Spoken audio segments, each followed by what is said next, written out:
que mudou do primeiro Sem Groselha que tu veio pra esse aqui? Cara, boa pergunta, hein? Acho que o principal foi minha filha, né? Principal mudança de todas foi minha filha, a Ava, que hoje tá com 7... Vai sair rápido o episódio? Acho que umas 2 semanas. É, que hoje tá com 7 meses.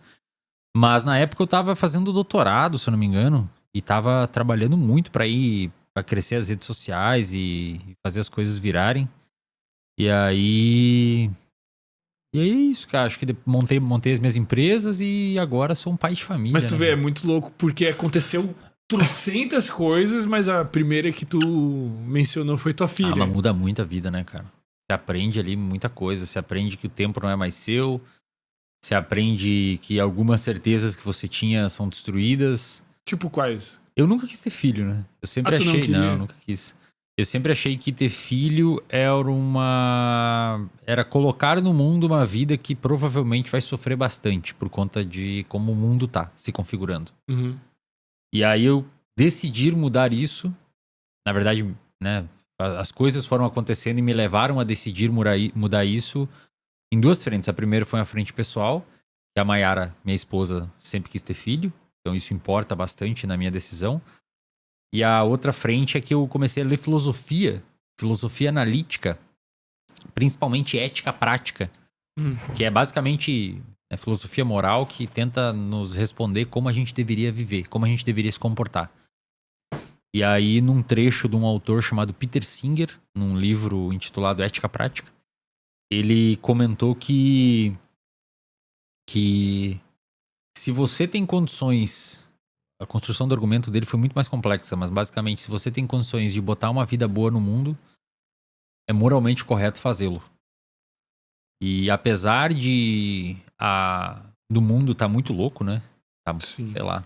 Um caos Talvez, total, né? Política, guerra. Talvez daqui uns 30 anos a gente entenda o que tá acontecendo nessa época pós-pandemia. E ainda vai ser caracterizada como uma época pós-pandemia. Porque agora faz bastante tempo pra nós que a pandemia aconteceu, mas daqui 30, 60 anos não vai parecer tudo um período meio junto ali, né? Tipo a Revolução Francesa, né? Que mudou a história do mundo pra sempre. Foram 10 anos de guerra, de luta. Sim. E hoje a gente fala Revolução Francesa, parece que foi um dia só. Tipo, acordou, teve a Revolução, guilhotinaram um monte de gente, o rei, e aí, né, tomaram a Bastilha, fizeram um monte de coisa e parece ser só um dia. Mas não, foram 10 anos, né? Mas no distanciamento histórico a gente vê que parece só um ponto na história. E, sei lá, apesar do mundo estar muito louco, eu acho que a Ava vai ter uma vida relativamente boa, ou pelo menos a gente tem condições de dar uma vida relativamente boa pra ela. E isso também influenciou a minha decisão de ter filho. Mas isso é estranho, porque o que acontece normalmente é o inverso. Parece que as pessoas que não têm condição de dar uma vida boa pros filhos são as que mais têm filho. Tipo, pô, não tem condição financeira, às vezes nem condição psicológica, assim. Mas apesar disso, cara, é que às vezes eu falo meio... Parece que uma abelha picou minha língua aqui, é porque eu mordi ela no treino. E aí tá meio inchado no lado que tá ruim. Por isso que tá assim. Não tô bêbado, pessoal, não tô nada. Mas é que apesar da pessoa não ter condições financeiras e psicológicas, na maior parte dos casos vai ser uma vida boa. Meus pais não tinham condições financeiras de me ter. Moravam na lavoura. Viviam com muito pouco dinheiro, moravam meio que com os irmãos ali, naquelas famílias grandes, no êxodo rural, no metade do século passado. E ainda assim, eu tenho uma vida muito boa. Sim. Então, apesar disso, talvez seria debatível se uma pessoa que sabidamente o filho vai ter uma deficiência, seria moral essa pessoa ter filho? Sim. Aí talvez Mas é debatível. A quantidade de dinheiro também impacta significativamente. Tipo, vamos supor, tu talvez tenha sido uma exceção. Não sei, cara. Não sei. Acho que não. Acho que a maior parte das pessoas, mesmo aquelas que nasceram em famílias com condições financeiras muito ruins, uma boa parte tiveram vidas boas, né, cara? Não, a vida boa não significa que a pessoa vai enriquecer ou vai... Sim. Né, mas vai ter uma vida que ela vai, na maior parte das vezes, ser uma vida agradável. A pessoa vai ter prazeres e vai evitar sofrimentos. O que tu busca passar pra tua filha que tu acha que vai garantir que ela tenha uma vida boa? Cara, eu me pergunto muito isso. Eu acho que se eu tivesse num leito de morte e o médico falasse assim, seguinte, Wesley, você vai morrer nos próximos 2 dias e não tem o que a gente fazer. teve metástase, evoluiu pro cérebro, glioblastoma agressivo, não sei, ele me falasse lá que eu vou morrer. Eu acho que eu ficaria muito em paz comigo mesmo, morreria em paz, se a Ava fosse uma pessoa com algumas ideias morais que eu acho que ela precisa ter, e se fosse uma pessoa com bastante autonomia. Ou seja, uma pessoa que frente a uma situação adversa consiga ter ferramentas e repertório para tentar resolver aquela situação e tem essa proatividade em tentar resolver aquela situação. Aí, se isso acontecesse, eu acho que eu morreria muito tranquilo. Quais são os valores morais? Cara, eu acho que a forma mais correta da gente se comportar hoje é você ter comportamentos cujas consequências aumentem o bem-estar no mundo. Então o que eu tenho que fazer nesse momento? Eu tenho que tomar essa decisão A ou B. É importante se a gente conseguir compreender as consequências que essas que cada decisão vai gerar, aquela decisão cujas consequências aumente mais o bem-estar do mundo, acho que é a decisão adequada a ser tomada. Então, vou dar um exemplo bastante simples. Você está caminhando para o seu trabalho com um terno de 500 reais que você comprou, uma roupa de 300 reais que você comprou e você está indo para o seu escritório. E você passa por uma criança num parquinho ali que tem um lago e essa criança está se afogando nesse lago. Uhum. E você consegue salvar essa criança desse afogamento. Só que a sua roupa de 300 reais, por conta do lago ser lamacento e etc., a sua roupa vai pro lixo. Ou vai ser destruída, não consegue lavar de novo e tal, você vai acabar com a sua roupa de 300 reais. Acho que todo mundo concorda que a decisão correta a ser tomada nesse momento é salvar a criança no lago. Sim. Porque perder 300 reais, você ficar machucado com a sua perda de 300 reais, gera menos bem-estar no mundo do que se você salvar uma vida. Salvar uma vida vai aumentar mais o bem-estar no mundo, porque aquela vida pode ser uma vida significativa. Sim. Então, se a Ava tivesse uma noção de que os comportamentos que ela tem que executar frente à sociedade e ao futuro dela são comportamentos que precisam aumentar o bem-estar da sociedade. Se nada de igual valor for sacrificado. Então, por exemplo, se você seu filho tá no lago B, A, e essa outra criança tá no lago B, você tem que só consegue salvar um. Salva seu filho, porque se você, apesar de serem duas vidas, você salvar o seu filho vai fazer com que você no futuro não fique tão mal de ter deixado teu filho morrer e, portanto, o bem-estar no mundo fica mais preservado. Isso a gente chama na filosofia, os filósofos chamam, né? E eu sou só um aventureiro na área, de ética consequencialista. Ou seja, você se importa com as consequências do seu comportamento e não com o comportamento em si. O comportamento em si, que é uma ética deontológica muito associada ao Kant, o Immanuel Kant, filósofo alemão, é o inverso. Você se preocupa um pouco mais com o meio, com o comportamento que você está realizando do que com as consequências do seu comportamento. Então, por exemplo, se você tiver uma pessoa com uma arma na minha cabeça agora perguntando algo para você e você, para salvar a minha vida, precisa mentir, pro Kant, a mentira vai ser errada, porque você mentiu e o comportamento por ele mesmo foi imoral. Para outros filósofos, como o Jeremy Bentham, o John Stuart Mill, o Peter Singer, o Sidgwick, o Henry Sidgwick, que são dessa vertente consequencialista, ele falou, não, tu pode mentir, porque a consequência dessa tua mentira vai ser positiva. Né? E eu queria que a Ava tivesse essas noções, cara. Essas noções, porque eu acho que sei lá, a galera da filosofia me convenceu dessa vertente filosofia analítica, não necessariamente na filosofia continental, que existe essa divisão.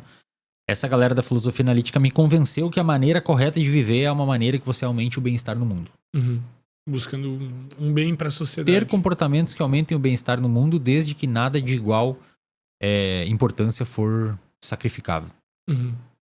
Tu chegou a acompanhar, acho que até tu comentou do caso daqueles jovens que foi aqui em Floripa, né? Teve uma repercussão bem grande que espancaram o cachorro e aí ficou toda uma polêmica lá. Tem prova, não tem prova, os caras tentando obstruir a justiça e ocultar, etc e tal. E são famílias que sabidamente têm um nível social ali, tem um status social bom, né? São, sei lá, classe média alta ali. Não é um problema por falta de grana. Qual que é a deficiência ali nessa transmissão de valores de pais para filhos que acontece? Por que acontece? O que leva a acontecer algo tão assim extremo, tão perturbador? Pois é, cara. Boa pergunta. Pra quem não sabe, é o caso do cão orelha, né? Um cachorro que morreu na praia e parece que foi espancado por um grupo de adolescentes.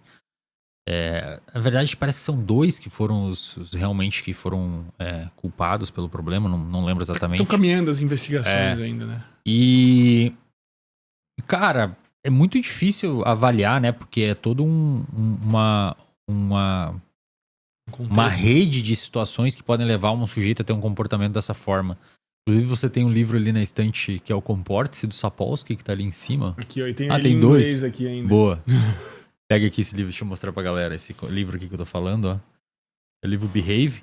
Pessoal, rapidinho aqui antes da gente continuar com o episódio. Se tem uma coisa que eu aprendi com os convidados do Sem Groselha é a importância da leitura e o quanto que isso te dá vantagem na vida. O problema é que hoje em dia, nessa correria toda, é muito difícil a gente conseguir parar ou até mesmo a gente conseguir se concentrar para sentar e ler um bom livro. Eu mesmo tô com uma fila gigante aqui de livros que eu comprei, que eu ganhei, que eu simplesmente não consigo ler. E aí eu conheci um app que chama Leaphead, que extrai os principais pontos dos livros e te apresenta de um jeito que você realmente aprende. Então agora quando eu tô na academia, ou lavando louça, ou tomando banho, ao invés de eu estar consumindo algo aleatório da internet, eu tô lá com o Leaphead aberto, consumindo o resumo de um livro e ficando mais esperto. Já virou pra mim um hábito de microlearning diário, e é super fácil de manter, são só 15 minutinhos e eu consigo em qualquer hora, em qualquer lugar. E tem um outro problema que já deve ter acontecido com você, que é às vezes sentar pra ler um livro e não conseguir se concentrar.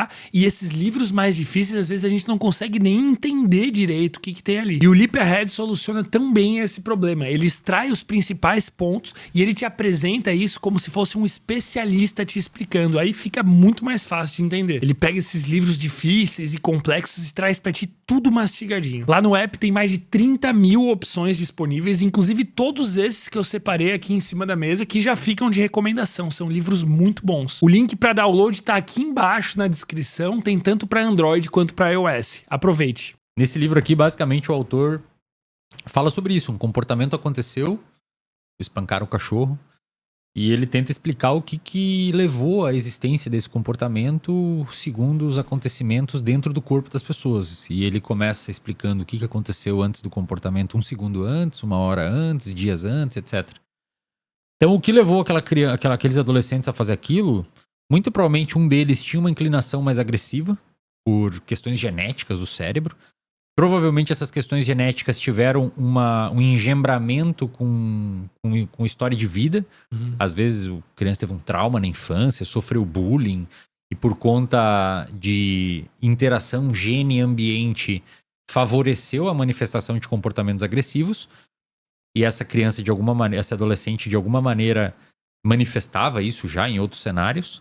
E ali talvez viu uma oportunidade, não sei se ingeriram álcool ou alguma coisa. E os outros, muito provavelmente, alguns deles foram junto na onda, porque talvez aquele ali era meio que o líder do grupo, né? Sei lá. E acabaram fazendo aquilo. Mas essa história de violência com animais, ela não é, digamos assim, tão assustadora para quem conhece um pouco de comportamento humano. É comum a alguns grandes sujeitos aí que a gente tem na história do cinema que foram retratados pela indústria cinematográfica baseado em fatos reais, que são popularmente chamados de psicopatas, né? Que é um transtorno de personalidade antissocial, o nome correto, técnico para isso. É comum que esses sujeitos que a gente conhece, Dahmer, esses caras todos aí das séries, é comum que na infância eles maltratassem animais. E muitas vezes por prazer. Alguns, inclusive, comiam o cérebro dos animais, o pedaço do coração dos animais, bebiam o sangue dos animais. Não tô dizendo que foi isso que aconteceu com o cão-orelha, mas essa manifestação de comportamento violento com animais não humanos é um denominador bastante presente na galera que lá na frente começa a manifestar violência contra um ser humano, porque o limite né, não tem um limite muito claro ali. Alvo, né? Exatamente. Então, é provavelmente esse contexto todo, cara. É provavelmente esse contexto Qual todo. tu acha que seria a melhor forma da sociedade curar esse problema? Vamos dizer assim. Ó, o que os estudos mostram hoje, os melhores estudos em criminologia, eles mostram que parece ser um consenso na área entre os estudiosos do tema. Eles mostram que o que mais inibe a existência de novos crimes é a punição rápida. É isso, não é o tamanho da pena necessariamente. Então, entre você botar prisão perpétua para quem maltrata os animais e colocar uma punição muito próxima do comportamento de maltratar os animais, é preferível, mesmo que uma punição mais branda, é preferível essa segunda opção.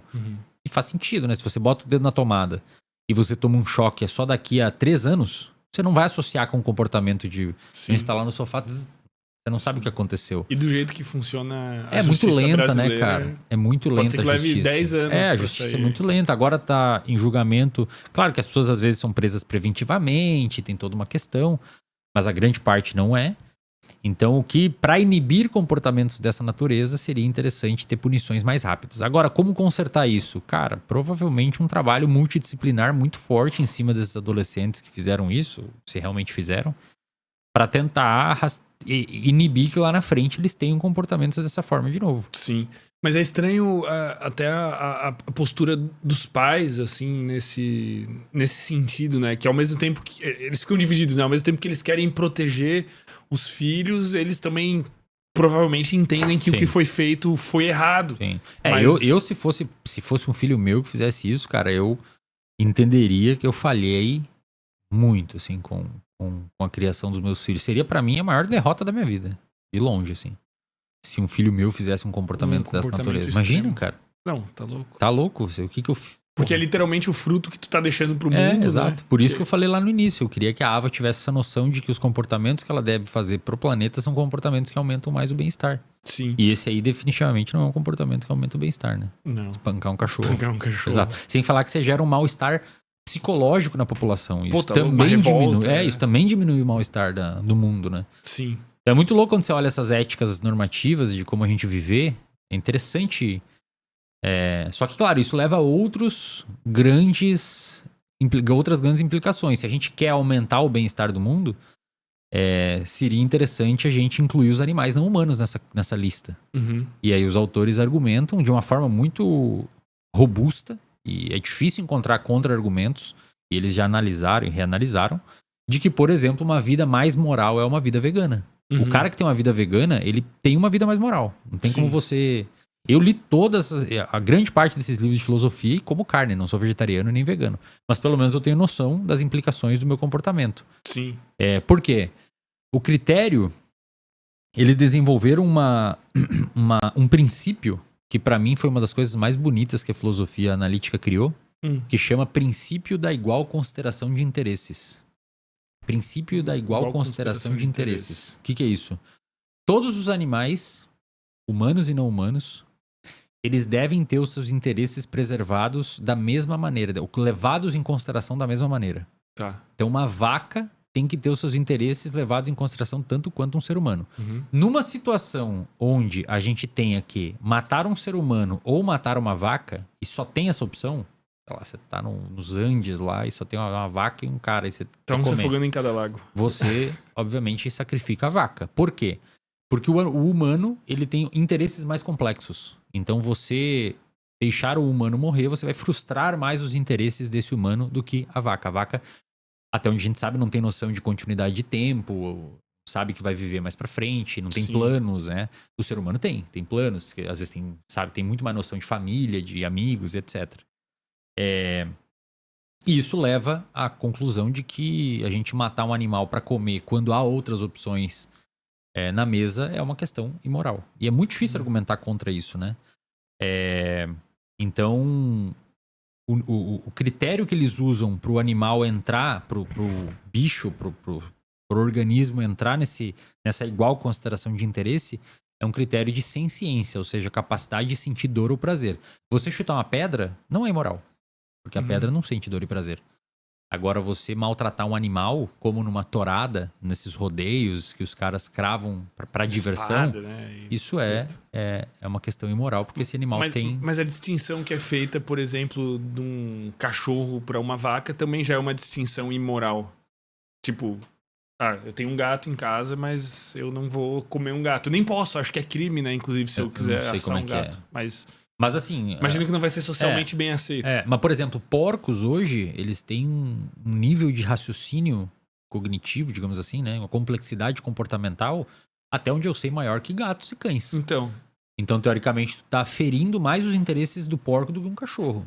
Só que a questão é que a gente não vive nesse universo que precisa matar alguém. Se você precisar e só ter essa opção, tipo os esquimós, por exemplo, não é imoral eles comerem peixe, porque não tem outra alternativa. Eles vivem lá e precisam se alimentar. Sim. Agora, a gente tem opções de se alimentar sem ser de animais, né? Enfim, então a sem-ciência é o critério de entrada para igual consideração de interesses. Porque se fosse a espécie, entende-se como um critério arbitrário. Se a espécie... Por que não a cor da pele, então? Sim. Por que a gente não usa a cor da pele? A altura. A altura. Por que não? Por que não o tamanho do nariz? Você teria os interesses bastante... Nós, né? Nós. Não, tem que deixar só os narigudos. Então eu queria que a Ava tivesse essa noção, sabe? Mesmo ela não sendo vegana ou vegetariana, eu não sou. Mas ter uma noção, tipo, pô, você tá comprando um frango e uma carne que vem ali empacotadinho, foi um bicho que sofreu e teve a vida ceifada pra você comer aquilo. Isso traz até um respeito, né? Um respeito pela carne, um respeito pelo animal e uma noção de que, cara, pra eu conseguir fazer o que eu tô fazendo, um animal sofreu. E, portanto, sei lá, cara, dá uma impressão de você ter uma conexão maior com a realidade. Sim. Mesmo você não sendo, mesmo você vivendo na hipocrisia, como eu vivo. Sim. Mas você tem uma noção. Sim. Você pelo menos tem uma ideia. Veio de algum lugar. E se você tiver essa noção com porcos e vacas, cara, provavelmente você vai ter essa noção com outros seres humanos, com pessoas, com outros animais domésticos. Sim. É uma noção até social de tipo, pô, sei lá, eu vou me aproveitar aqui de alguma coisa porque tá dando sopa aqui. E entender exatamente. que aquilo se desdobre em consequências que podem impactar alguém. Exatamente. Você pode diminuir o bem-estar daquela pessoa fazendo o que você tá fazendo. Tipo, sei lá, vou roubar um negócio aqui. Botaram uma placa aqui, vou roubar uma placa.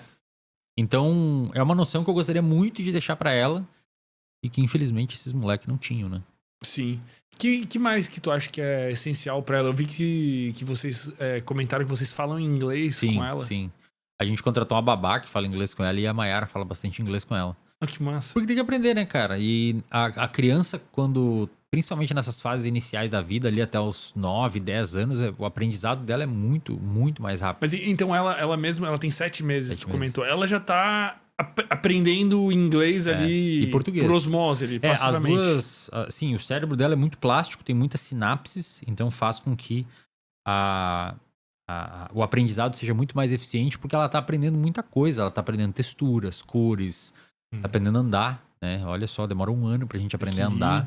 Equilíbrio, noção de propriocepção. Tipo, ela não pode levar o braço aqui, ela bate, então ela sabe que o braço dela tá ali. Tudo isso é aprendizado. A gente aprende automaticamente, mas são aprendizados.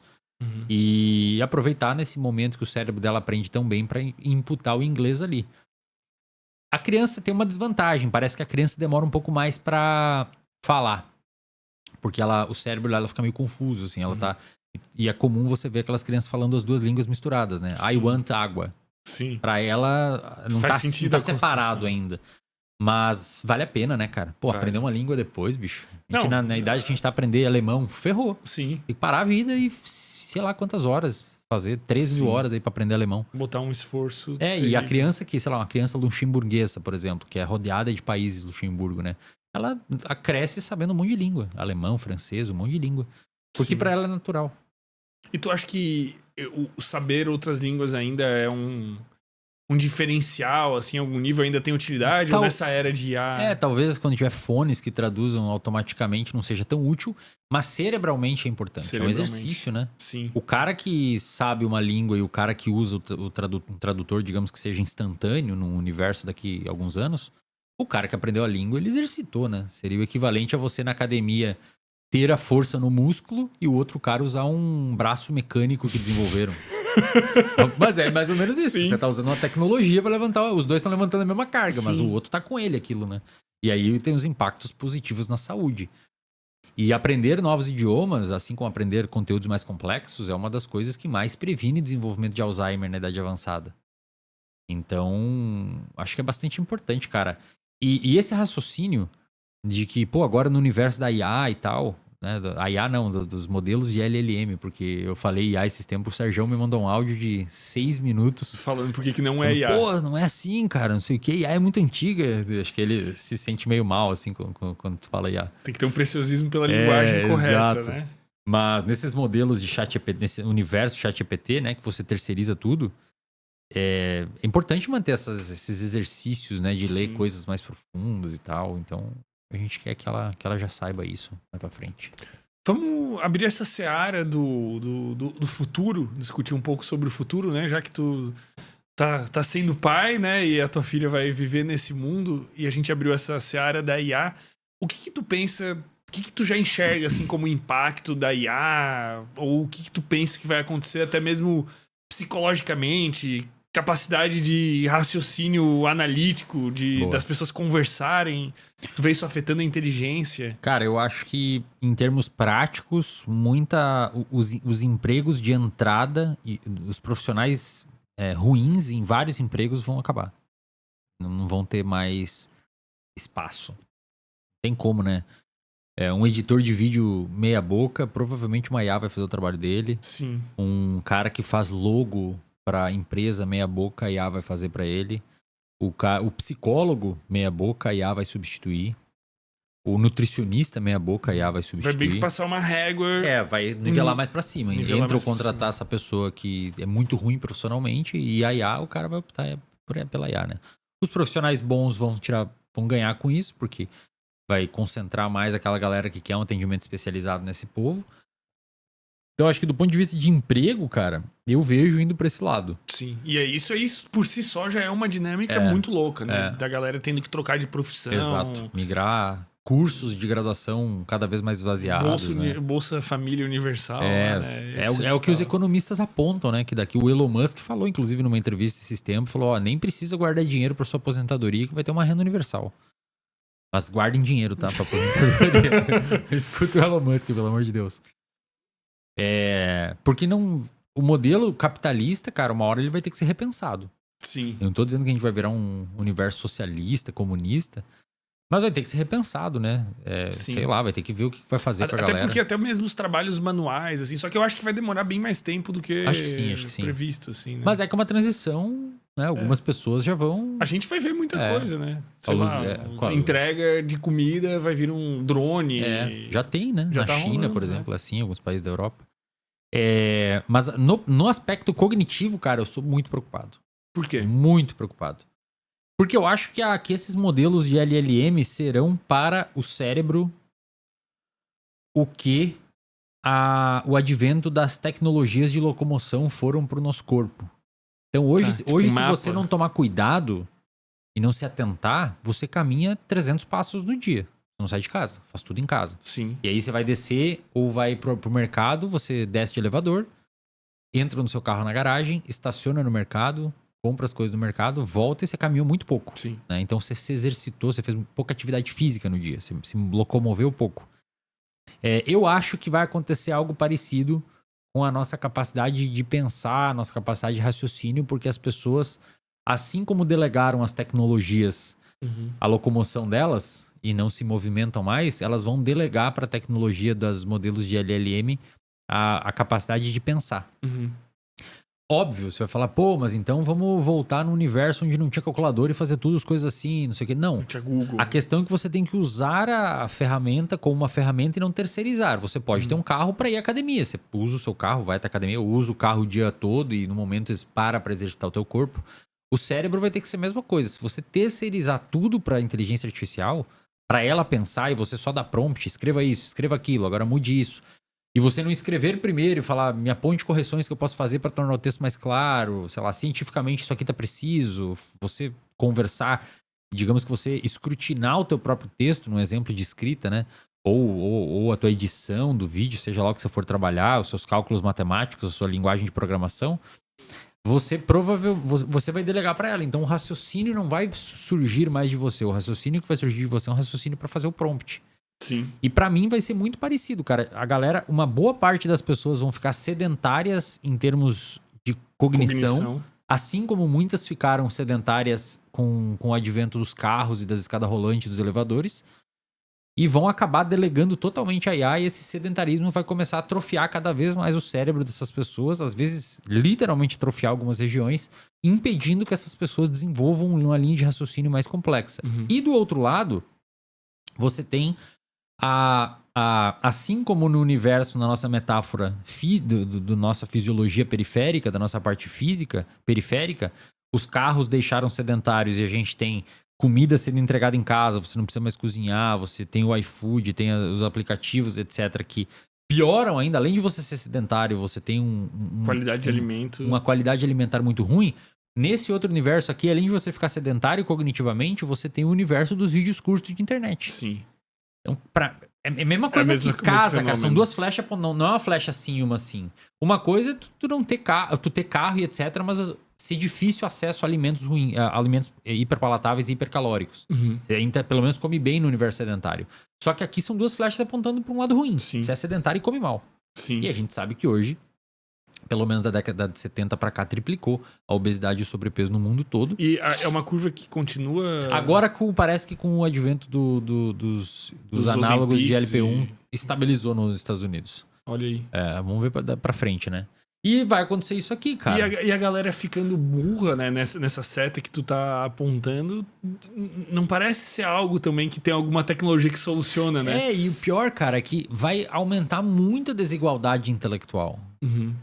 Poucas pessoas vão saber usar muito bem. Sim. Poucas pessoas vão saber usar de forma muito boa, usando a tecnologia como de fato foi a calculadora. A calculadora, hoje, muita gente não sabe a tabuada, porque tem a calculadora, não precisa saber mais a tabuada. Tem no celular agora a calculadora, né? O meu pai sabe a tabuada de cor, porque na época dele ele não tinha calculadora, tiveram que decorar. Porra, mas então, claro, não até me dá agonia imaginar que alguém não sabe a tabuada de mas cor. Mas você entende, cara, que eu não tô dizendo, a crítica que vem logo após essa minha hipótese então vou voltar para a Era das Pedras, mas eu não tô dizendo isso. Eu tô dizendo que você deve utilizar essa tecnologia, só que de uma forma inteligente, assim como muitos usam de forma inteligente o carro e os alimentos hiperpalatáveis que existem, e muitas pessoas continuam saudáveis e com um corpo saudável, mesmo existindo essas tecnologias. Sim, sim. Então, a despeito da existência delas, você tem uma vida boa. Com esses adventos de ChatGPT, etc., a despeito da existência deles, você tem que ter uma cognição afiada que seja capaz de produzir novos conhecimentos e novos raciocínios. Com qual propósito? Qual a utilidade da inteligência nessa dinâmica? Cara, resolver problema, contribuir com o avanço social. Mas esse que é o problema. Porque eu acho que as pessoas elas vão ficar burras e gordas, né? Vamos resumir assim dessa forma. E elas vão ter uma fonte de receita. Que vai ser essa renda básica universal. Então, tipo, foda-se, vou ficar vendo vídeo e comendo merda e a minha vida é um lixo. Mas dessa forma, segundo a lógica utilitarista, consequencialista que eu comentei no início do programa, você não tá aumentando o bem-estar do mundo. Então a sua vida é uma vida com pouco significado. Sim. Com menos significado, não é tão significativo mas assim. Parece que é isso que as pessoas, naturalmente, por causa da incompatibilidade evolutiva, buscam. Eu não sei se buscam, mas acho que elas caem nesse looping, né? Elas vão nessa curvando pra armadilha, essa né? seta. Caem nessa armadilha. Eu li nesse meu universo aí de leituras de filosofia analítica, eu li um texto de uma filósofa viva ainda, chamada Susan Wolf, que ela se debruçou muito sobre o sentido da vida. E aí tem várias linhas filosóficas que tentam argumentar sobre o sentido da vida. Tem aqueles que acham que a vida é pessimista, o sentido da vida é um sentido pessimista, tem outros que são otimistas, tem gente que fala que não tem sentido, né? Principalmente a galera mais nihilista. Tem gente que é pessimista, como por exemplo o Schopenhauer. E tem gente que fala, não, a vida ela tem um sentido e é um sentido objetivo e otimista. E a Susan Wolf é uma dessas filósofas, e ela basicamente diz que o sentido da sua vida, e é curioso porque dentro dessa lógica, dessa escola filosófica, eles já resolveram o problema do sentido da vida. Já resolveram, eles sabem o sentido da vida. Tá. E tipo, eu até mandei mensagem pro Victor, né? Eu falei, como é que eles não falam pras pessoas? Eles descobriram o sentido da vida. É que o sentido da vida não é você fazer algo que vai funcionar pra você, vai funcionar pra ela e tal. Cada um vai ter que achar o que dá sentido pra vida, mas eles têm uma noção de qual que é a configuração dessa vida pra ter sentido. Tá. É uma pergunta que já tem resposta. Já tem respostas. E é uma resposta relativamente bem aceita entre os filósofos dessa escola de filosofia analítica. Que legal. A Susan Wolf, ela diz que a vida tem sentido se e somente se você ter prazer subjetivo numa atividade que gera valor objetivo. Ó. O que significa isso? Você pode ter que ter os dois, tá? C e somente C. Então, digamos que você tem uma atividade de prazer subjetivo, você gosta de fazer aquilo, só que esse prazer subjetivo é passar a perna nos outros ou ser traficante. Tá. Apesar de você gostar, ou você vive constantemente drogado. Tá. Você tem prazer. Sim. Tá dentro de você, né? Não sei se é uma vida tão significativa, né? Talvez essas pessoas que você esteja comentando, né? A pessoa que fica em casa, comendo um monte de comida, se jogando videogame e adeus pro mundo e se virem aí. Sim. Não sei se essa pessoa tem uma vida com tanto significativo, uma vida tão significativa assim. Óbvio que não. E só ter o prazer, e só ter atividade de valor objetivo também não é suficiente, porque você pode ser um médico e você odiar a sua profissão. Então Sim. você tá entregando um negócio de valor pra sociedade, mas você não gosta daquilo, você Uma vai ser vida infeliz. sem sentido. Agora, se você encontra o que você gosta, cara, e isso gera valor pra sociedade, pra Susan Wolf, isso é o sentido da vida. Uhum. E aí, claro que cada um tem que procurar a sua própria ideia, né? Um pouquinho interessante. E aí tem vários e vários debates sobre isso, né? A questão filosófica foi resolvida, o problema agora é empírico. Como é que a gente descobre o que eu gosto e o que tem valor objetivo? Mas é uma questão subjetiva ultra complexa, né? Muito Porque complexo. O prazer, ele é complexo, né? Como é que eu vou encontrar sentido? Mas a gente tem uma pista. Você gosta de se comunicar, você gosta, isso gera valor para a sociedade. A questão é que se você conseguir andar com isso, a sua vida vai ter sentido. Sim. Né? Mas sei lá, pro Joãozinho que tá perdido... E o pior de tudo, cara, é que hoje, devido ao automatismo das redes sociais e a galera ficar muito imersa ali dentro e conteúdos rápidos e tal, você não para pra contemplar qual que é a tua parada. Você vai vivendo no automático. E olha como é louco, agora respondendo a sua pergunta, eu comecei esse parênteses pra responder a tua pergunta lá, tava aberto aqui a caixinha. Você perguntou, mas qual que é o sentido de obter, ficar inteligente, né, e tal? Acho que uma pessoa com mais repertório, que leu mais, que conhece mais de história, que tem noções de filosofia, que tem noção de matemática, que tem noção de, sei lá, programação de mundo, geopolítica, etc. Me parece que essa pessoa tem mais capacidade de responder essa pergunta do sentido da vida que uma pessoa totalmente alheia a tudo isso. Talvez até mais chance de encontrar... Mais rápido, muito mais rápido. Porque ela vai ter experimentado mais coisas, sabe das possibilidades. Pô, posso ser montanhista, posso ser... O burro talvez seja feliz por sorte. Eu acho que ele tem uma experiência subjetiva muito boa.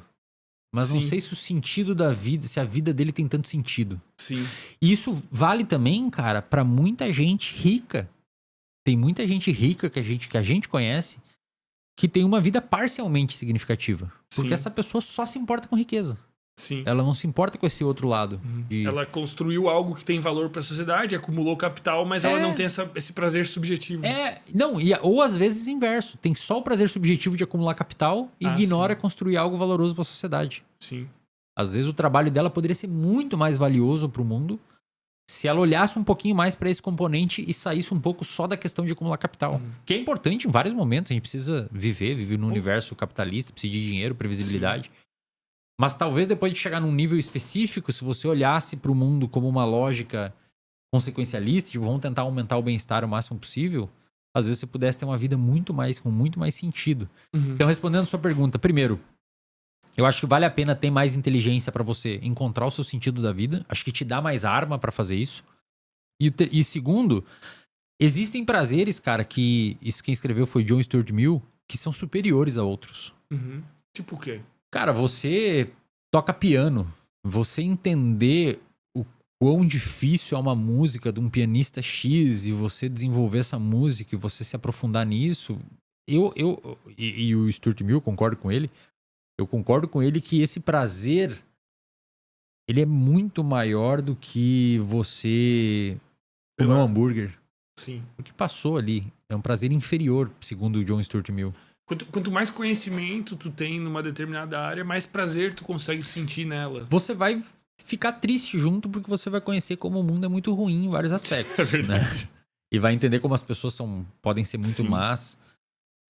Mas por outro lado, você vai ter muita ferramenta para conseguir usufruir dos prazeres superiores do mundo, né? Como, por exemplo, música.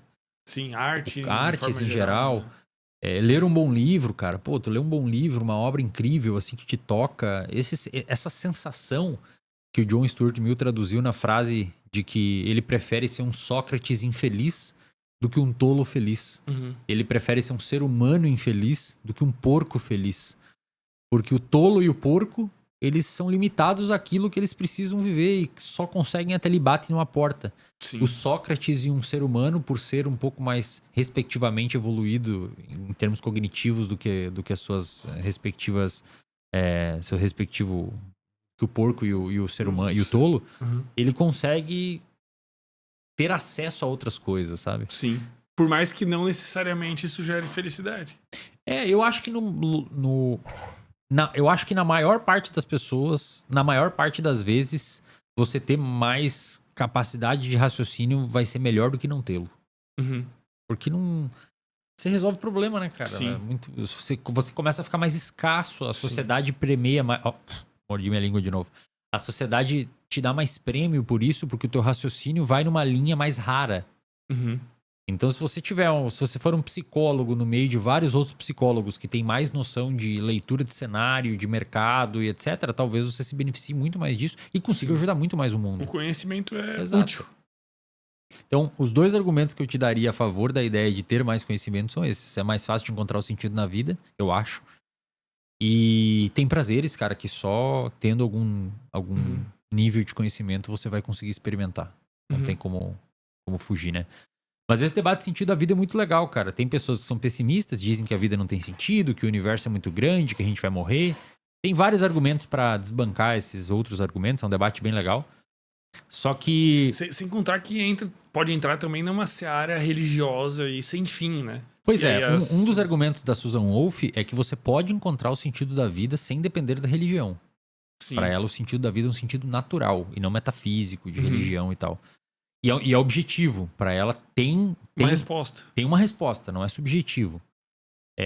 Então ela defende, mas isso não significa que o teu sentido da vida não possa vir da religião. Sim. Pode vir. E por vezes a resposta pode ser a mesma, mas com uma linguagem diferente, né? Então, exatamente. Sei lá, a Bíblia vai falar, tu tem que fazer X, isso, Y, Z exato. E olha que louco, cara. A mesma coisa. Quando eu não acredito em Deus, né? Eu não tenho religião. Mas não tenho nada contra religiosos. Inclusive, levei meu pai lá no Vaticano, viu o Papa como lá, que foi? Ficou bem emocionado. Lindo lugar, cara. Porra. Tu entrar na Capela Sistina, olhar pra cima, assim. Aqui, daí tinha isso aqui, só que a pintura original. E não pode fazer foto, pode. Né? Hoje não pode mais. Os caras compraram os direitos lá e tal. Mas você acha na internet, só botar aí teto da Capela Sistina. Cara, você entrar lá e fazer assim, ó. Fala, meu Deus, cara. Aquele negócio enche teu olho de lágrimas, assim. Não necessariamente. Pra religioso deve ser muito mais emocionante, mas por conta da arte mesmo, cara. Sim, porque é lindo, Foram né? anos pintando aquilo. O Michelangelo não queria fazer. Ele disse que aquele foi a pior coisa que ele fez na vida dele, que ficou uma merda. Desculpa o palavrão aí, tô tentando falar menos palavrão pra Ava não pegar esse hábito.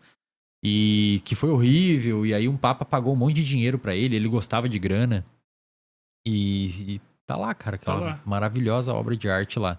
Mas é louco o capricho, né? Muito, a quantidade de muito, detalhes, muito. assim, dá pra tu ficar... E assim, ele pintou a Bíblia, né? Ele pintou a Bíblia. É a história da Bíblia, exatamente. Então é muito legal, cara. Muito, muito legal mesmo. Muito. E meu pai ficou felizão. Então não tenho nada contra a religião, mas eu não tenho religião. E sempre que eu olhei a galera religiosa, eu senti uma pontinha de inveja. Porque... Da galera religiosa mesmo, né? Tem os religiosos que usam da religião pra trapacear as pessoas, aproveitando-se da fé e da vulnerabilidade dessas pessoas. Sim. Eu olhava assim e falava, cara, deve ser tão legal, cara. Eu tenho um pouco de inveja às vezes. Você entende o que eu quero dizer? Sim, o cara que acredita e tem certeza, na verdade, né? E cara, ele sente uma energia louca. É justificável as coisas. Não, é porque Deus quis, então vamos ser fortes porque Deus vai melhorar. Sim. E aí tu tem o teu código de regras, tu tem o jeito de viver.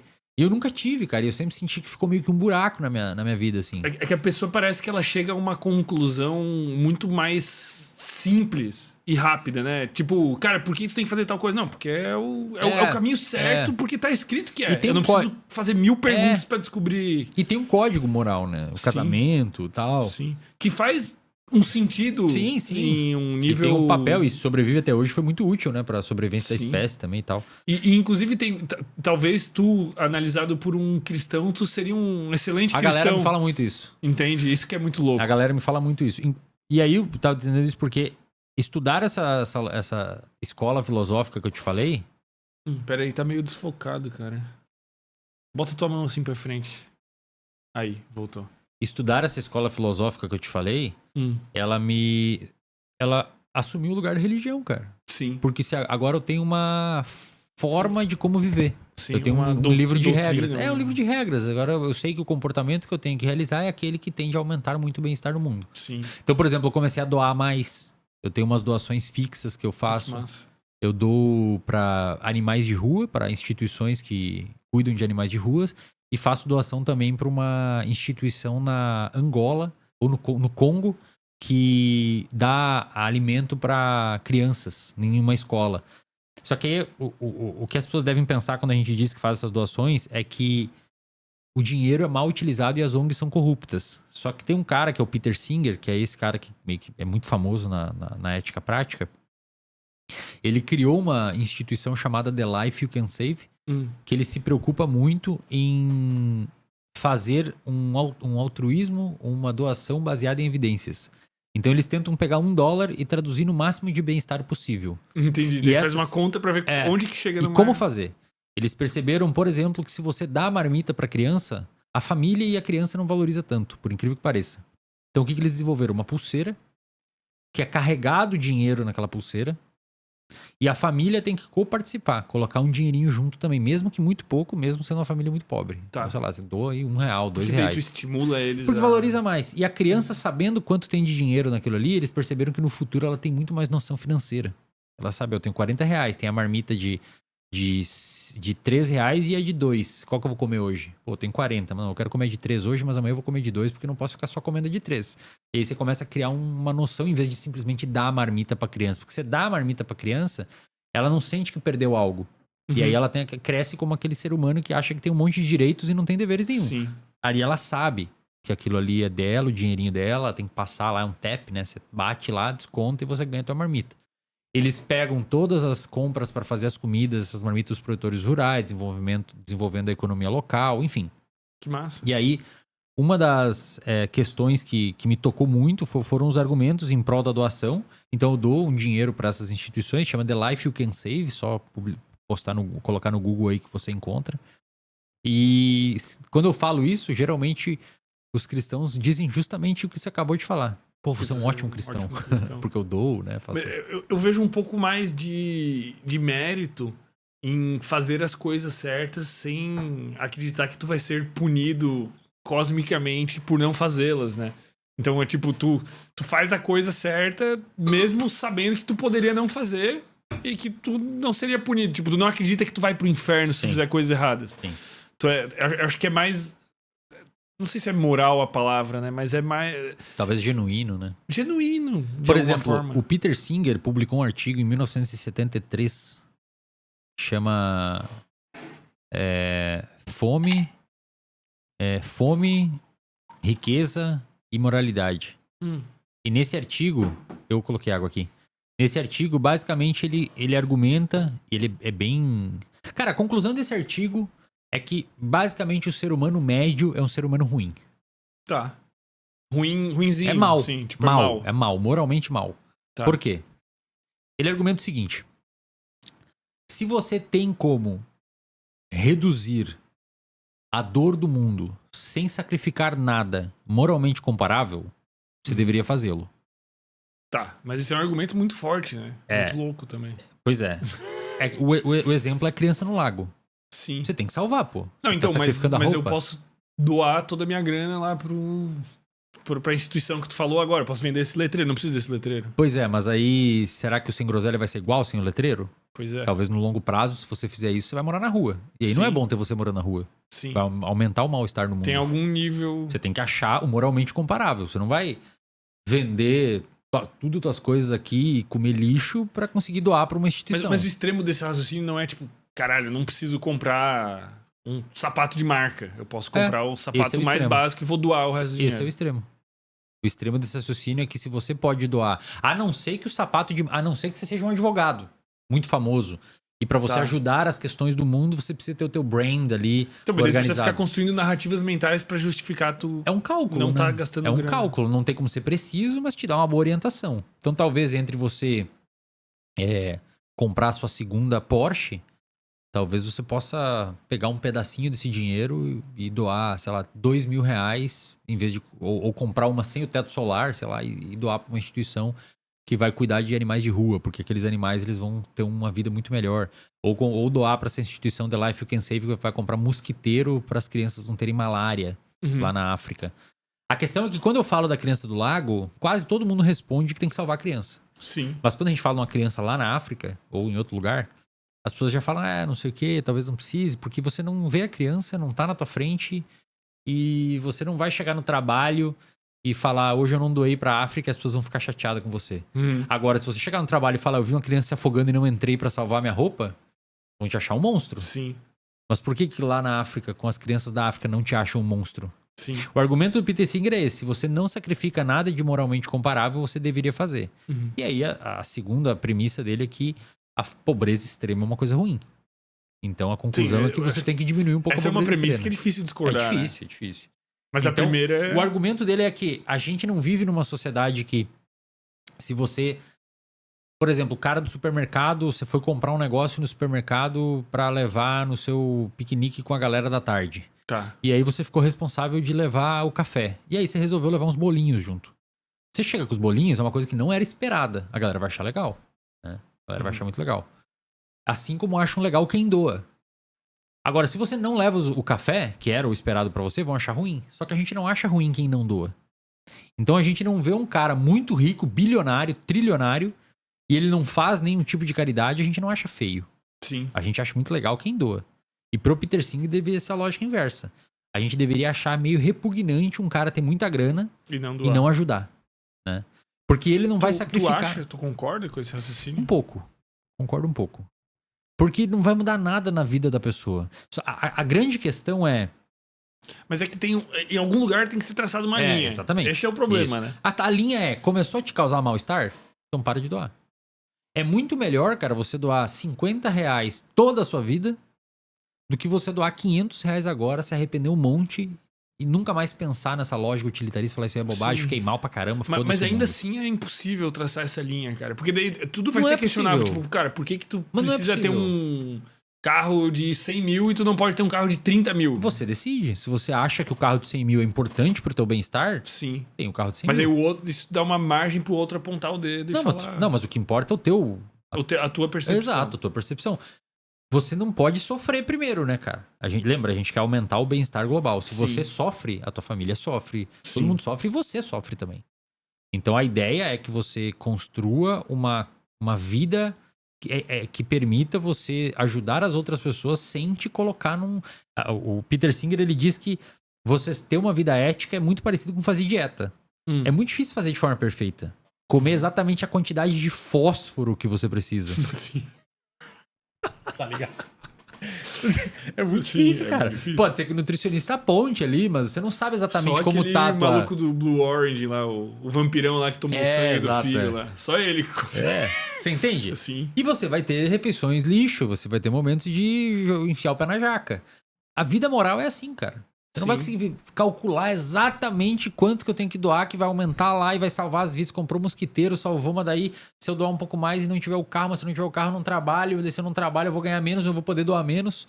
Sim. Então, às vezes, o sapato, sei lá, que você falou, o sapato de R$2.000, é importante pra você fechar contrato, ganhar mais dinheiro e você continuar doando seu 1% lá pra aquela instituição. Então, o sapato foi bom ter comprado o sapato de R$2.000 Sim. em vez de ter doado, porque você melhorou a sua performance, melhorou seu bem-estar e etc. Mas teoricamente esse papel. Não vai ser perfeito, tá? A lógica é essa. E você não precisa se destruir. Então, mas aí só abrir um parênteses aqui. Eu já não pago imposto pra resolverem esse tipo de coisa? O argumento do imposto é que, teoricamente, esse argumento é um argumento que é discutido nesse livro, nesse paper do Singer, porque a galera da filosofia analítica, eles argumentam, levantam todas as objeções e respondem elas. Uma das objeções é essa, mas o Estado não tinha que fazer isso? Né? Ou no caso das crianças da África, por que os países ricos não fazem isso? Por que tem que ser eu? Aí voltamos ao argumento original do Singer. Se você pode ajudar uma criança, um animal que tá em sofrimento, sem você sacrificar nada em troca, por que não fazer? Sim, independente da... Cara, imagina o seguinte, você tem um cachorro, você tem o teu gato, né? Só que é um outro gato. Você não conhece o gato. E ele tá com um tumor no olho, assim, ó, e o olho dele tá estourando pra fora da cabeça. E a sua doação de R$30 por mês, que você bota lá na assinatura recorrente, é o que falta pra fechar a cirurgia do olho do gato. Cara, R$30 vai te prejudicar no quê se você é um cara que ganha 30 mil reais? Sim. Não tô dizendo você, uma pessoa Sim, um hipotética. exemplo. Zero, vai mudar zero a vida, você dá esses R$30 todos os meses. Zero. Você não vai fazer nada Você não vai fazer nada que cause mais bem-estar pro mundo do que doar pra esse gato ter essa cirurgia. Então, beleza, tem o Estado, tem o imposto, mas tá na tua frente. A criança Sim. do lago, você vai passar andando e falar, não, mas eu pago o Estado pra salvar essa criança do lago aqui, eu não vou salvar ela. Sim. Sim, É ou tu olha lá, difícil não, por que o outro contra-argumentar. não pula ali É pra difícil salvar? contra-argumentar, cara. É por isso que o paper dele é muito amarrado. Sim. Foi só falar no gato e É. até veio participar, né, cara? É um paper muito amarrado, cara. Sim. Só Mas abre brecha pra infinitas discussões, né? É o que mais discutiram. Mas de alguma maneira isso mudou o teu comportamento. Mudou. Acesso a De esse... certa forma, eu sempre me comportei como um utilitarista. Eu sempre pensei assim, pô, o que eu posso fazer aqui pra impactar mais pessoas o máximo possível? Positivamente. Só que eu não sabia que existia essa unidade de pensamento. E isso meio que ocupou o papel na minha vida da religião. Isso ocupou o papel da minha vida da religião. Filosofia. Filosofia utilitarista. É estranho isso. Mas te deu... Me deu mais paz, cara. Paz, preenchimento, preencheu, né? assim, aquele buraco que tava vazio, assim, sabe? Sim. E pô, cara, foi massa, assim. Inclusive, o cara que me apresentou isso, você conhece, depois a gente fala. O impacto que ele teve na minha vida foi tão grande, cara. Foi tão bom, assim. Eu dei uma viagem pra Londres pra ele. Ah, é? Tu deu de presente? Puta que massa. Falei, cara, tu resolveu um negócio que eu tinha dentro de mim que ninguém nunca resolveu. Buraco. E aí eu falei, vou te retribuir de uma forma, porque o que ele fez em me apresentar esse conteúdo, e é pouco falado no Brasil, até mesmo entre os filósofos, né? Meio que vai impactar na criação da minha filha, vai impactar muito daqui pra frente, né? E no meu bem-estar também. Então eu retribuí dessa forma de tão grande, tão significativo que foi, sabe? Uhum. Que maneiro, cara. Que legal. E ter a filha também meio que preencheu um buraco ou nem tinha esse buraco, assim?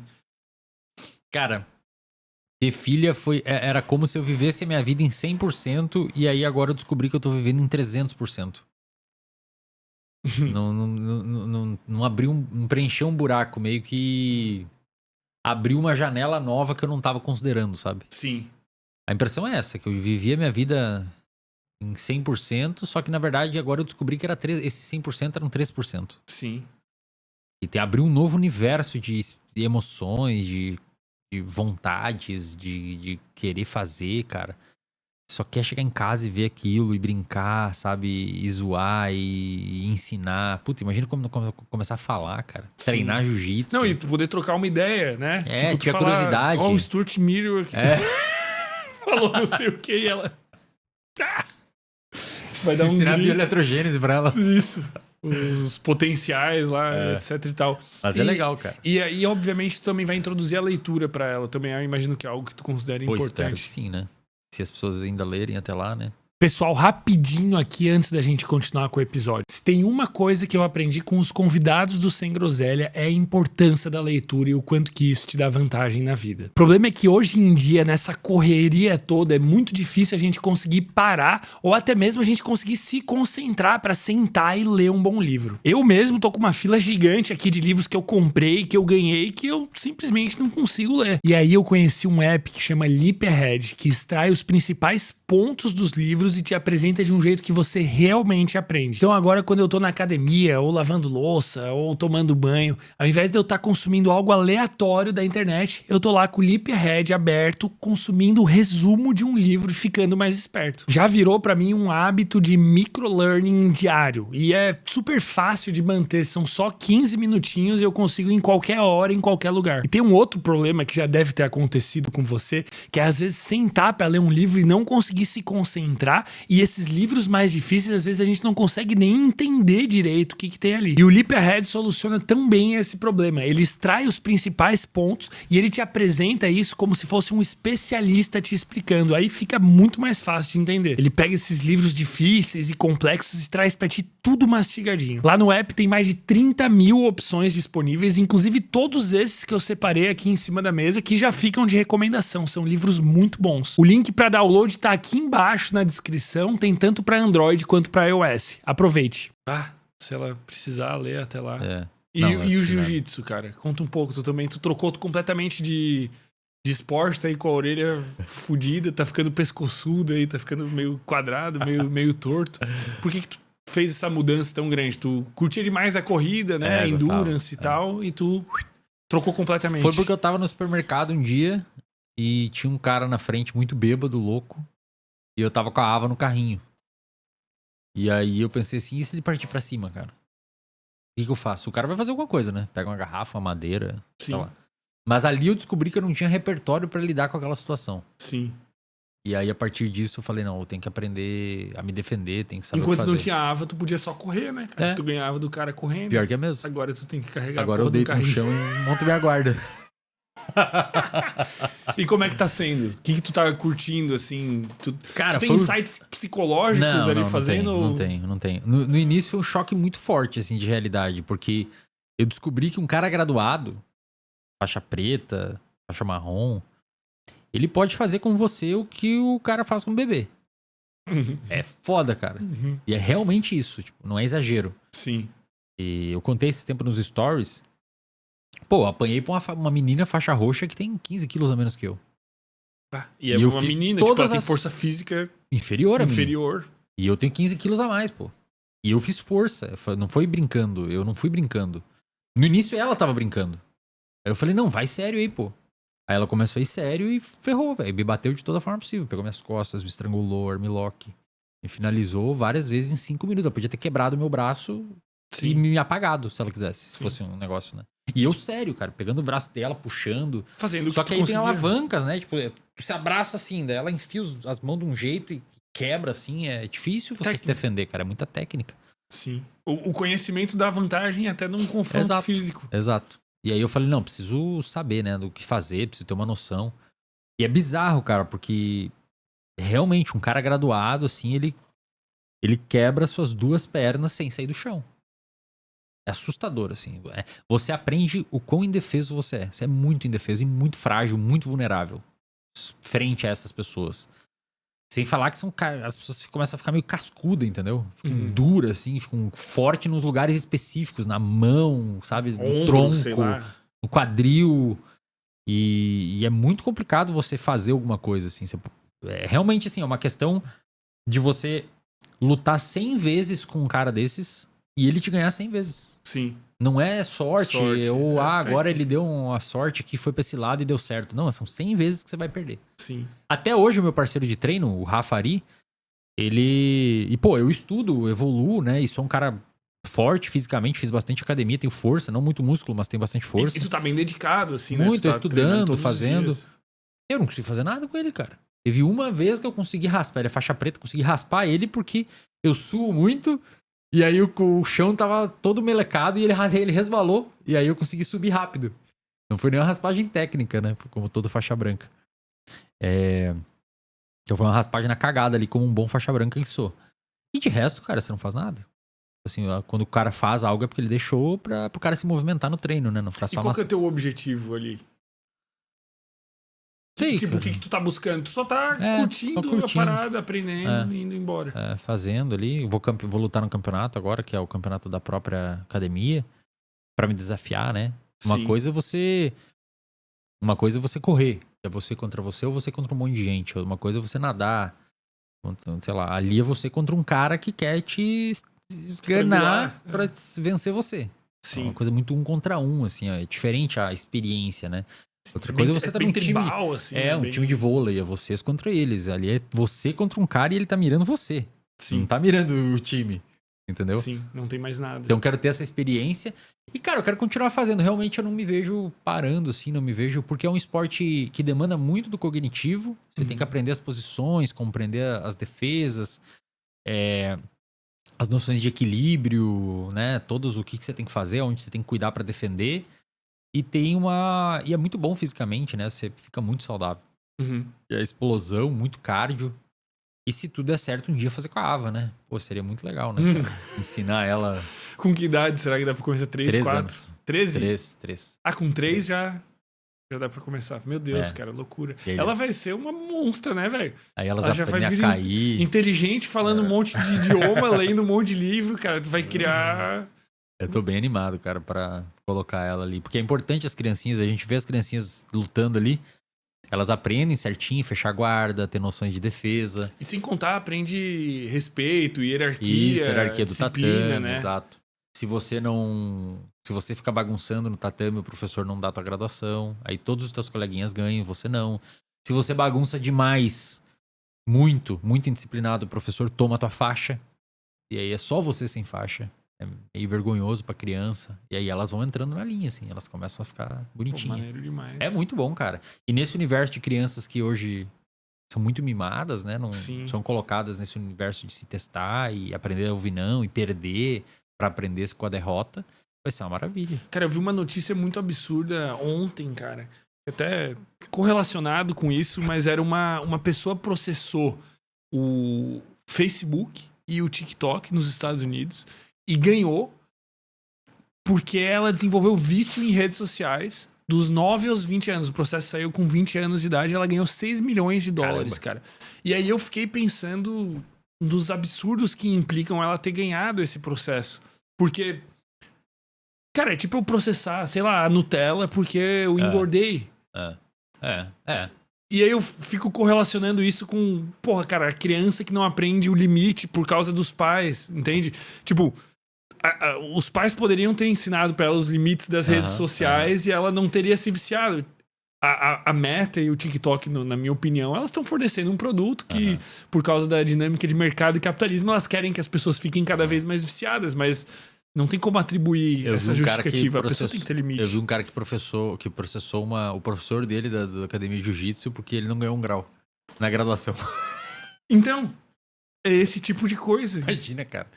Pô, não dá mais pra pisar nessa academia, não você dá. se ferrou. E deve rolar, eu imagino que não nas escolas sérias, né? Mas a pessoa quer ter o grau, né? Ela deve rolar um comércio de faixas acho ali, que não? Sim, acho que sim. Sou foda e tal. Como em tudo, né, cara? Tudo... Mas esse rolê das redes sociais, cara, é outra parada. A gente usa muito rede social, cara. Muito, cara. Muito. Conversando com os europeus, a gente foi pra Roma agora, e eu tinha ido pra Inglaterra antes, a gente troca ideia sempre que pode com o nativo, né? Pra treinar o inglês e pra... Porque é massa demais, né? Legal. Tudo é diferente. Cara, eles entendem rede social, hoje a percepção deles é que rede social é tipo um cigarro. Eu tô conversando com eles assim. Nossa, você usa? E como é que você tá? Parece que você tá usando crack, cara. Caralho. E a gente aqui usa muito, bicho. No Brasil é bizarro. É muito uso, cara. É muita rede social. Acho que a gente é o terceiro país que mais usa. Papo assim de rede social, não de internet. Em rede social, em média, 3 horas e meia por dia. Sim. Então significa que tem gente que usa 6, 7, tem gente que usa 1. Sim. É muita coisa, cara. Sim. É muita coisa, e não à cara. toa somos um dos países mais ansiosos do mundo. E aí você fica ali olhando um monte de coisa e o algoritmo só te entrega porcaria, cara. E aí você não tá vivendo sua vida, né? Você não tá criando experiências. Tu vira um observador do mundo ao invés de ser E numa telinha, né, cara? Aí você... É uma telinha que não tem custo de entrada no que você tá fazendo, não tem custo de saída de relacionamento, então você xinga alguém, você não tem as consequências, você não faria 90% que você faz na rede social presencialmente com alguém. Sim. 90%, cara. Sabe? Imagina, cara, você vai xingar uma pessoa na rua, não tô falando brigar e bater, ou por consequências de brigar e bater. Tô falando que é desagradável, né? Você xingar uma pessoa, tipo, você posta um negócio legal lá e aí você comenta, nossa, que merda. Você falaria isso pra alguém na rua? Então, isso gera, sabe, sei lá, cara, é tão pobre a vida da pessoa e ela vai perder a vida dela, né? Vai se dar conta daqui 30 anos que jogou a vida na rede social. Tu usa muito pouco. Eu tento usar no máximo uma hora e meia por dia. E cada vez eu tento usar Mas menos, aí o que tu cara. faz? Tu dá uma consumida ali. Tu posta as coisas, tu dá uma lida, dá uma O olhada. meu algoritmo no- é só jiu-jitsu agora. Só golpe de jiu-jitsu. E aí eu dou uma olhada ali nos golpes, vejo alguma coisa no Reels, aí eu vejo que, porra, estão 5, 6 minutos aqui já, eu já saio fora. Sim. Aí eu posto as coisas que eu tenho que postar, ou respondo caixinha às vezes, nesse intuito de ajudar a galera, né? Eu poderia sumir, né, cara? Poderia sair Sim, fora, poderia já jogar era. fora o celular e foda-se. Aí voltei a produzir conteúdo pro meu YouTube também. Mas eu tento usar o mínimo possível e eu vejo uma correlação muito nítida entre os dias que eu uso menos e ser um dia melhor. Sim, É muito melhor o dia, cara. é muito Muito melhor. mais agradável. É porque, no final das contas, tu não... Quando tu tá consumindo conteúdo, tu tá simplesmente desperdiçando tempo É. de vida. E energia cerebral, aquilo cansa tuas Sim. redes atencionais, assim. Depois tu vai fazer outra coisa, tu tá cansado, Cérebro frito, doendo né? o olho, assim, sabe? Sim. Quer E aí? estragar com o dia, tu pegar o celular de manhã e já dar uma Aí fica uma scrollada. horinha ali. Pá, pá, Acabou, pá, velho. Tu não cara. consegue mais fazer Fica nada. exausto aquilo ali. Sem falar que é só notícia ruim, fofoca, Sim. sabe? Os bagulho. E o viés da negatividade também tem uma tendência a viralizar muito mais as Sim, notícias negativas. sim, exato.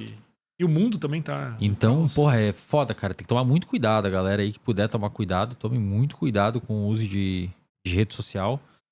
E o choque que é quando você sai daqui e vai pra outro lugar, né, cara? A galera não usa tanto. Parece que o mundo tá vivendo a vida real Sim. e a gente tá dentro da internet. Observando. Observando o que tá acontecendo no Big Brother, com a Falando Virgínia, merda. sei lá, com qualquer outra coisa, sabe? Sim. E é muito chocante, assim. Realmente, imagina você perder tua vida, cara, não volta mais, né? O Sim. tempo que você O deixou ali tempo dentro. de tela que tu tem ali. Acabou. Ou foi algo útil pra você, pro mundo real, Sim. alguma experiência, algum aprendizado, ou você perdeu aquele tempo ali Sim. e nunca mais vai voltar. Literalmente perdido. Não volta. É É. o tempo mais perdido. E agora tem os dados mostrando que a galera tá indo mais pro YouTube, né? Tem uma migração, o pessoal tá consumindo bastante YouTube. Apesar de aqui a gente consumir muito, muito, muito Instagram ainda. Mas parece que o YouTube tá se transformando numa TV do brasileiro. E é bem melhor, né? O YouTube, conteúdo mais longo. Apesar Sim, de ter os é um shorts conteúdo ali. que tu consegue tirar alguma coisa, né? Tu para, né? Pra Tu para, ouvir ali. Vai lavar uma louça assistindo ali um aslão da massa. E eu tomo muito cuidado com... Muito, cara. Realmente, eu e a Mayara, assim, a gente, é um esforço ativo que a gente faz pra usar pouco rede social. É um esforço ativo. Mas tipo conscientemente vou largar o celular aqui num canto e vamos tomar um café, sei de lá. tardinha a gente já bota o celular lá pro lado. Durante o dia também toma muito cuidado. Porque tem que ser um esforço muito ativo. Senão, quando às vezes, você se pega olhando, né? Porque Principalmente o cara que fica muito tempo em casa, né? É uma dopamina ali, né? Um prazer. Tem muito neurocientista lá e psicólogo estão se esforçando bastante pra fazer Então, você agora ficar dá pra ali. processá-los, né, cara? Cara, depois dá uma Pois olhada é, nessa cara. notícia pra tu reagir, pra tu comentar. Isso abre uma jurisprudência muito forte. Qualquer pessoa pode processar. Qualquer né? pessoa pode, né, cara? Bom, puxando um outro assunto aqui, né, cara, e talvez seja uma alternativa boa pras redes sociais.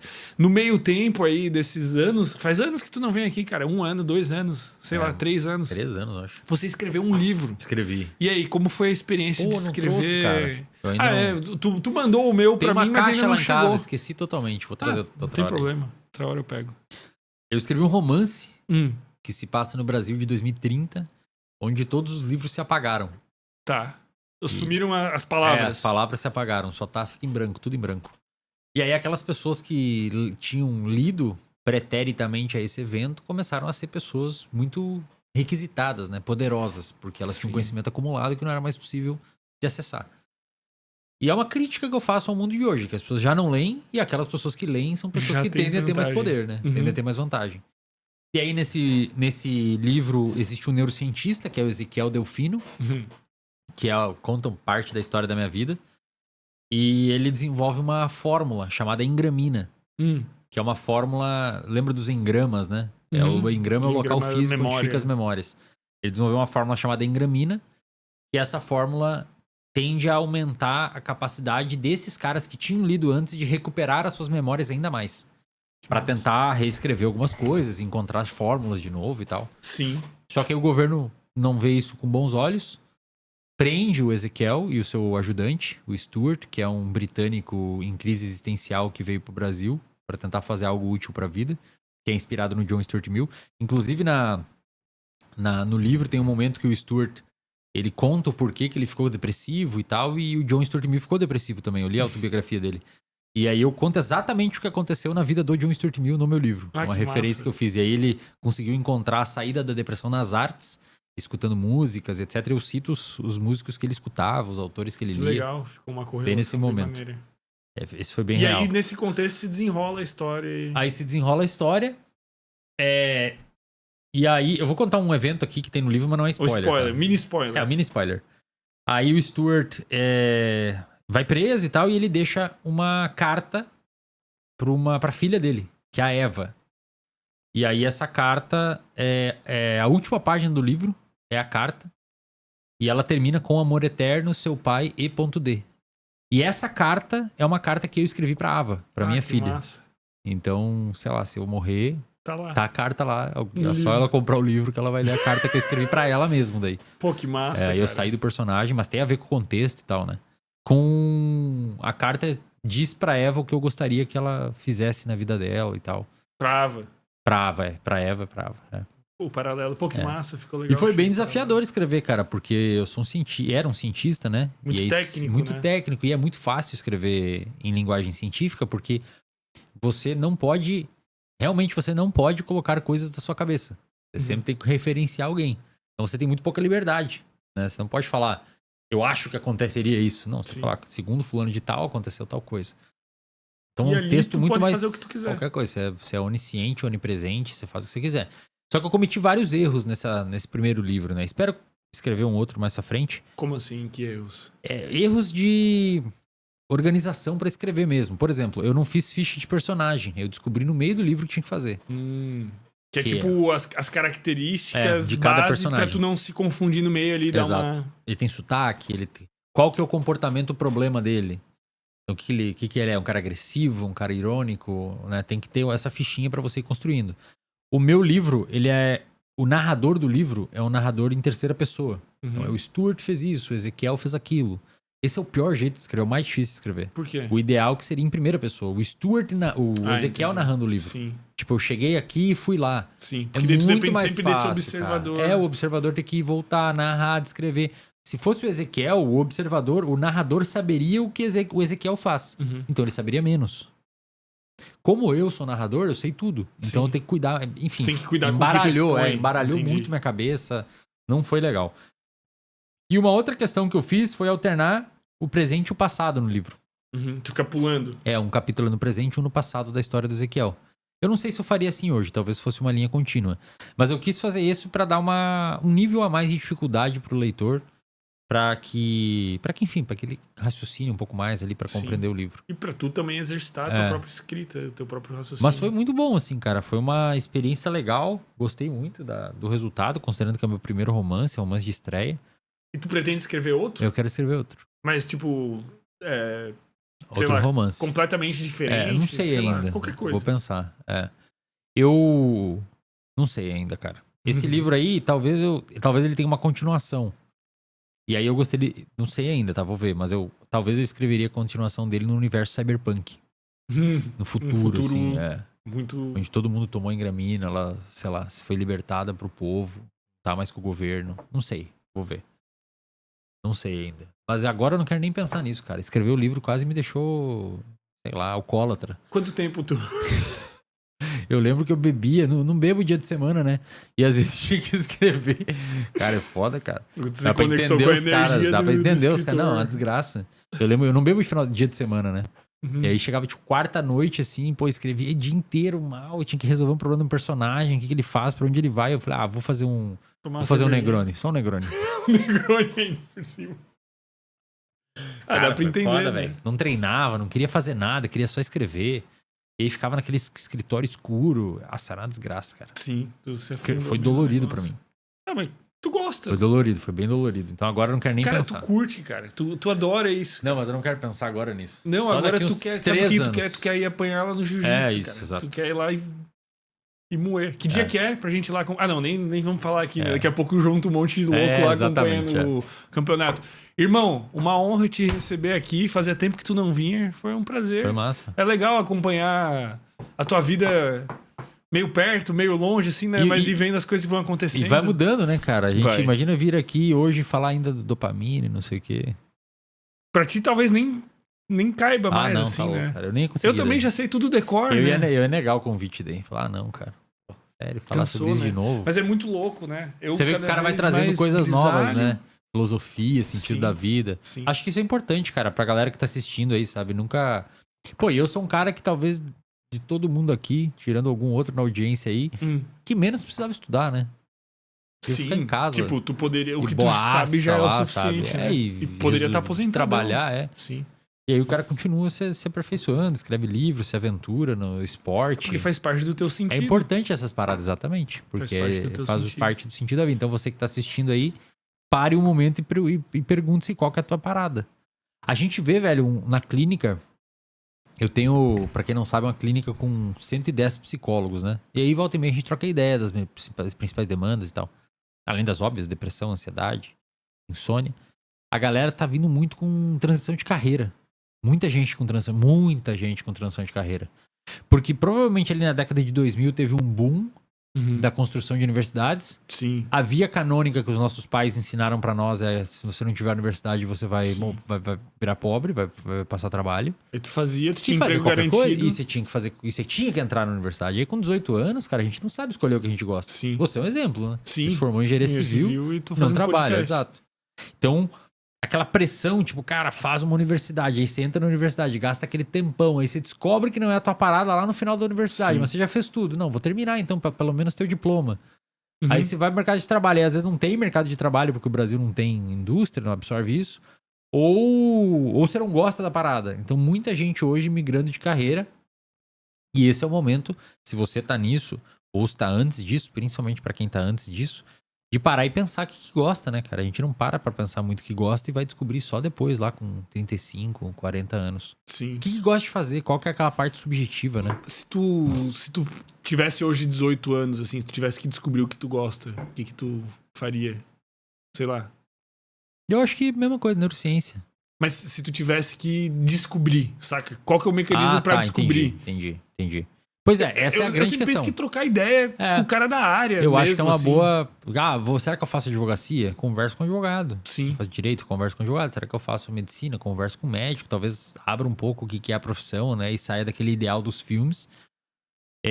Mas a grande questão é essa, cara. O sentido da vida tá resolvido. A questão é empírica agora. Como descobrir o que eu gosto? Sim. A resposta já existe. Tu tem que tu descobrir. Exato. Essa é a grande parada. Como descobrir o que eu curto? A resposta de como ter um sentido da vida, ela já existe. Sim. E quais são as atividades objetivas de valor?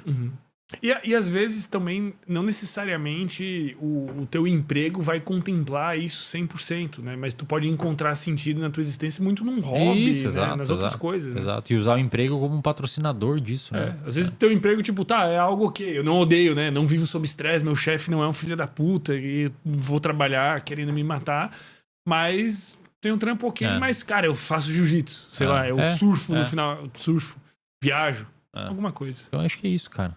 Irmão, tamo junto. Tintim. Valeu demais. Tem Groselha, nova fase, temporada. Nova temporada.